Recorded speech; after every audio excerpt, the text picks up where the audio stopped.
اتنی فکر مردوں کو معلوم ہونی چاہیے اور وہ پوچھیں بھی کہ کیا ہو رہا ہے۔ اس کا ایک فائدہ یہ بھی ہے نا کہ پھر مرد کو عورت کے معاملات سے باخبر رہنا پڑے گا، دوست سے لاپرواہ اور بے پرواہ نہیں ہو سکتا۔ آٹھویں یہ کہ اگر اس کی بیویاں ایک سے زیادہ ہو تو ان میں عدل انصاف کرے، رات گزارنے اور خرچ دینے میں برابری ہے، نہ کہ محبت کرنے میں، کیونکہ یہ اس کے اختیار میں نہیں ہے۔ پھر اگر سفر پر جائے اور چاہے کہ کسی بیوی کو ساتھ لے جائے تو ان میں قرہ ڈالے،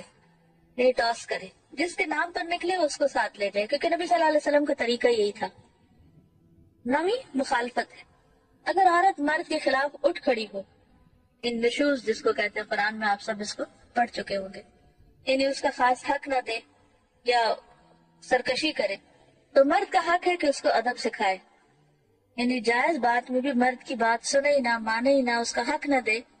تو پھر شوہر ہی کو اللہ نے ذمہ دیا ہے کہ وہ بیوی کو سمجھائے، اسے طاقت سے اطاعت پر آمادہ کرے، لیکن اس تادیب میں یعنی ادب سکھانے میں درجہ بندی کو ملحوظ رکھے، اسٹیپ بائی اسٹیپ۔ پہلے اسے نصیحت کرے، پھر دھمکی دے، اگر اس سے فائدہ نہ ہو تو اسے اس کے بستر میں تنہا چھوڑ دے، کیونکہ یہ بات عورت پہ بہت گراں گزرے گی، اس کی طرف پیٹ کر لے، یعنی ناراض ہو جائے، اس کا بھی اثر نہ ہو تو اپنا بستر الگ کر لے، اور اس سے 3 دن سے کم بول چال بند کر دے، 3 دن سے کم، زیادہ نہیں۔ پھر اگر اس سے بھی فائدہ نہ ہو تو اسے مارے، لیکن سخت نہ مارے، اور وہ یہ ہے کہ اس کا جسم خون آلود نہ ہو اور اس کے چہرے پر بھی نہ مارے۔ 10ویں جماع کے آداب سے متعلق مستحب ہے کہ بسم اللہ سے شروع کرے، قبلے سے منہ پھیر لے، جماع کے وقت اوپر کپڑا ڈال لے، ننگا نہ ہو،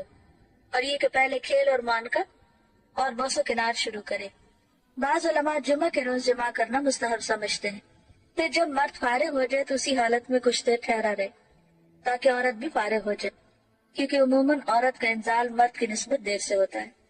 حیض کی حالت میں اور پخانہ کی جگہ میں مجامت کرنا جائز نہیں، اگر دوبارہ مجامت کرنا چاہے تو اپنی شرمگاہ کو دھو کر وضو کر لے۔ جنابت کی حالت میں بال نہ منڈائے، ناخن نہ کٹائے اور خون نہ نکلوائے، یعنی وہ جو پشنے لگواتے ہیں نا۔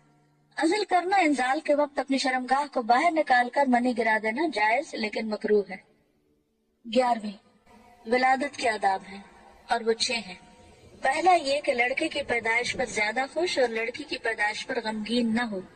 کیونکہ اسے معلوم نہیں کہ لڑکے میں بھلائی ہے یا لڑکی میں، یعنی کہ بچوں کی پیدائش میں بھی انصاف سے کام ہے۔ عام طور پر لوگ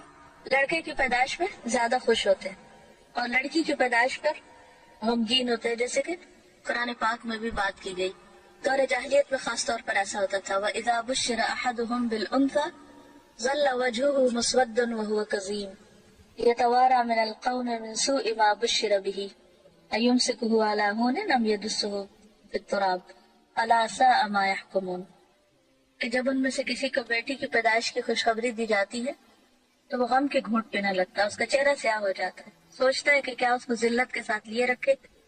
یا مٹی میں دبا دے۔ کتنا برا ہے فیصلہ جو وہ کرتے ہیں۔ تو بات یہ ہے کہ کسی کو نہیں پتا کہ اس کا فائدہ لڑکے کی پیدائش میں ہے یا لڑکی کی پیدائش میں، کون کس کے حق میں زیادہ بہتر ہے، اللہ ہی جانتا ہے۔